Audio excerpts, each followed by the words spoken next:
Hello दोस्तों, तो आज की इस वाली वीडियो में मैं आप लोगों के लिए एक्सप्लेन करने वाला हूँ 10,000 वर्ल्ड के लेटेस्ट एपिसोड को। गाइज हमारा ये वाला एपिसोड भी वहीं से शुरू होता है जहाँ पर लास्ट एपिसोड एंड हुआ था। एपिसोड की स्टार्टिंग होती है और हम देखते हैं शाओटियन को, जो कि डीमन एम्परर की डार्क पावर की वजह से डीमन एम्परर की तरफ खींचा जा रहा था। वहीं पर बाकी लोगों का भी यही हाल था, वो सभी डीमन एम्परर के पावर प्रेशर के अंदर खड़े नहीं हो पा रहे थे। तभी हम शाओटियन को देखते हैं जो कि लिनफेंग को आवाज देते हुए कहने लगा था कि मास्टर प्लीज मुझे बचा लीजिए। जो सुनकर लिनफेंग अपनी पावर का यूज करते हुए शाओटियन को अपनी तरफ खींच लेता है। दूसरी तरफ टियानकी और एंसेस्टर शुई भी उस पावर प्रेशर को झेल नहीं पा रही थी, जो देखकर टियानकी अपने चारों तरफ एक शील्ड बना लेता है। दूसरी तरफ हम थंडर ड्रैगन को देखते हैं जो कि डीमन एम्परर के पावर प्रेशर को देखकर कहने लगा था कि आखिर तुम्हारी हिम्मत कैसे भी मेरे सामने अपने पावर का शो ऑफ करने की। तुम्हें क्या लगता है तुम अपनी मामूली सी पावर से मुझे डरा सकते हो? ये कहने के बाद थंडर ड्रैगन अपनी पावर का यूज करते हुए डीमन एम्परर के पावर प्रेशर को यहाँ से हटा देता है, जो देखकर सभी डीमंस काफी ज्यादा शॉक हो गए थे। और अब डीमन एम्परर समझ जाता है कि थंडर ड्रैगन उसके ऊपर अटैक करेगा, इसलिए वो पहले से ही अपने आप को प्रोटेक्ट करने के लिए वहाँ पर शील्ड बना लेता है।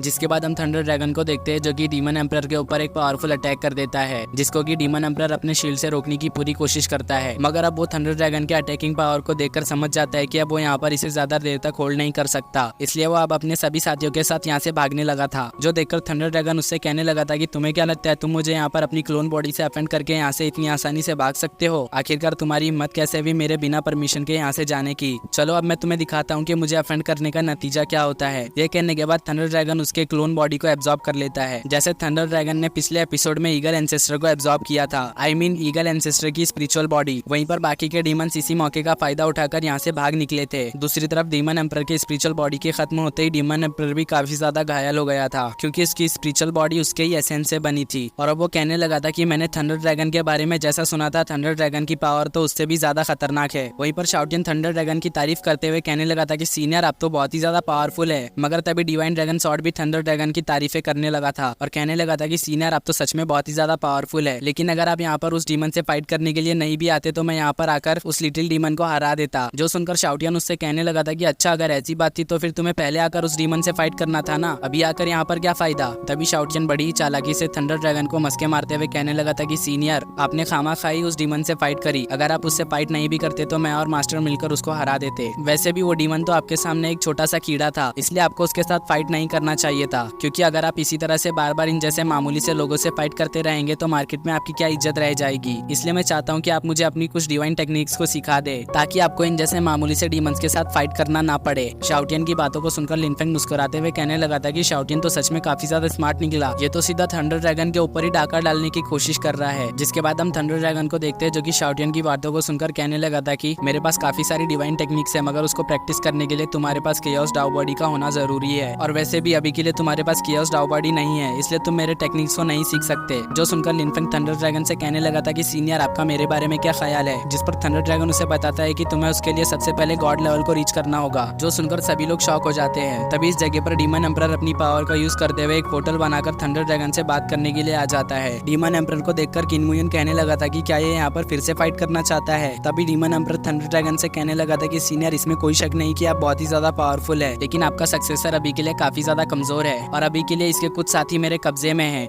ये कहकर वो वहाँ पर एक लेडी को दिखाता है, जिसको देखकर टियानकी काफी ज्यादा शॉक था, क्योंकि वो लेडी टियानकी की आंट थी, इसलिए वो उसके लिए काफी ज्यादा घबरा जाता है। और अब डीमन एम्परर थंडर ड्रैगन को चैलेंज करते हुए कहने लगा था कि सीनियर अगर आपके अंदर हिम्मत है तो आप मेरी टेरिटरी में इन लोगों को बचाने के लिए आ सकते हैं। मगर थंडर ड्रैगन उसकी बातों को फुल टू इग्नोर करते हुए लिनफेंग से कहता है कि लिनफेंग अभी के लिए मेरी पावर काफी ज्यादा एग्जॉस्ट हो गई है, इसलिए मैं अपनी पावर को रिकवर करने के लिए स्लीप में जा रहा हूँ। ये कहने के बाद वो वहाँ से चले जाते हैं। जिसके बाद हम डीमन एम्परर को देखते हैं जो कि जोरों से हंसते हुए कहने लगा था कि लगता है मुझे भी यहाँ से अपनी पावर को बढ़ाने के लिए जाना पड़ेगा। जो कहने के बाद वो वहाँ पर वीडियो कॉल को कट कर देता है। जिसके बाद हम लिनटियानकी को देखते हैं जो कि लिनफेंग से रिक्वेस्ट करते हुए कहने लगा था कि अंकल प्लीज मेरी आंटी को बचा लीजिए। जिस पर लिनफेंग उसे शांत कराते हुए कहने लगा था कि तुम यहाँ पर फिक्र मत करो, मैं तुम्हारी आंटी को जरूर ही बचा लूंगा। जो कहने के बाद लिनफेंग कहने लगा था कि अभी के लिए हमें जल्द से जल्द डीमन एम्परर की टेरिटरी में चलना होगा। और अब वो कहता है कि डीमन टेरिटरी तो यहाँ से काफी ज्यादा दूर है और वहाँ पर पहुँचने के लिए हमें काफी ज्यादा वक्त लग जाएगा, इसलिए हमें कुछ ऐसा करना पड़ेगा जिससे कि हम वहाँ पर जल्दी पहुँच सके। जो सुनकर शाओटियन लिनफेंग से पूछने लगा था कि मास्टर अब यहाँ पर आपका नेक्स्ट प्लान क्या है। तभी एंसेस्टर शुई लिनफेंग को बताते हुए कहने लगी थी कि हमारे क्लैन के फॉरबिडन एरिया में कुछ ऐसे ट्रेजर्स मौजूद है जिसको कि अगर तुम हासिल करने में कामयाब हो जाते हो तो तुम डीमंस को बहुत ही आसानी से किल कर सकते हो। साथ ही वहाँ पर एक ऐसा ट्रेजर भी मौजूद है जो कि यूनिवर्स में ट्रेवल कर सकता है, और अगर तुम उस डिवाइन ट्रेजर को हासिल कर लेते हो तो तुम बहुत ही आसानी से डीमन टेरिटरी में जा सकते हो, वो भी काफी कम समय में। जो सुनकर लिनफेंग उससे कहता है कि सीनियर तो फिर आप यहाँ पर किसका इंतजार कर रहे हैं, जल्दी से आप मुझे वहाँ पर लेकर चलिए। जिस पर एंसेस्टर शुई मान जाती है और वो लिनफेंग को लेकर फॉरबिडन लैंड के पास आ जाती है। अब वो यहाँ पर एक जेट टोकन का यूज करते हुए एंशिएंट मॉन्यूमेंट के दरवाजे को खोल देती है। एंशिएंट मॉन्यूमेंट के दरवाजे के खुलते ही सभी लोग उसके अंदर चले जाते हैं, और अब वो सभी एक पोर्टल के अंदर पहुंच गए थे, जहाँ पर एंसेस्टर शुई अपने ब्लड ड्रॉप का यूज करते हुए फॉरबिडन लैंड के पोर्टल को ओपन कर देती है। फॉरबिडन लैंड के अंदर जाने का पोर्टल जैसे ही खुलता है, शाउटियन काफी ज्यादा एक्साइटेड हो जाता है और वो बिना कुछ सोचे समझे उसके अंदर जाने लगा था। मगर वो जैसे ही पोर्टल के पास पहुंचता है तो उसके सर में काफी ज्यादा दर्द होने लगता है, जो देखकर लिनफेंग उसको पकड़कर पीछे करता है। और अब वो शाउटियन से कहता है कि मैंने तुम्हें कितनी बार समझाया है कि ऐसी जगह पर ज्यादा एक्साइटेड ना हुआ करो। जो सुनकर शाउटियन लिनफेंग से कहता है कि मास्टर मैं तो बस वहाँ पर आपके रास्ते को चेक करने के लिए गया था कि कहीं वहाँ पर कोई खतरा तो नहीं। जो सुनकर टियानकी का बीस्ट उससे कहता है कि चलो यहाँ पर ज्यादा झूठ मत बोलो, यहाँ पर सबको पता है कि तुम यहाँ पर इतना ज्यादा उतावले क्यों हो रहे हो, क्योंकि तुम फॉरबिडन लैंड के ट्रेजर्स को पहले पाना चाहते हो। जो सुनकर एंसेस्टर शुई वहाँ पर हंसने लगी थी, जिसके बाद एंसेस्टर शुई फॉरबिडन लैंड के अंदर जाने के लिए एक स्क्रोल को निकालती है, और अब वो सभी लोगों से कहती है कि हम लोग फॉरबिडन लैंड के अंदर जाने वाले हैं, इसलिए सभी लोग अपने आप को शील्ड से कवर कर लो, क्योंकि फॉरबिडन लैंड पहले एक वॉरलैंड हुआ करता था, इसलिए वो काफी ज्यादा खतरनाक है। और अब वो मिथियांग और उसकी छोटी बहन को यहीं पर रुककर उसका इंतजार करने के लिए कहती है, क्योंकि फॉरबिडन लैंड काफी ज्यादा खतरनाक है और इन लोगों की पावर अभी के लिए फॉरबिडन लैंड के अंदर जाने के लिए इनफ नहीं है। जो सुनकर वो दोनों इसके लिए मान जाते हैं, जिसके बाद एंसेस्टर शुई लिनफेंग और लिनटियानकी को लेकर फॉरबिडन लैंड के अंदर चली जाती है। और इसी के साथ हमारा आज का ये एपिसोड यहीं पर एंड हो जाता है।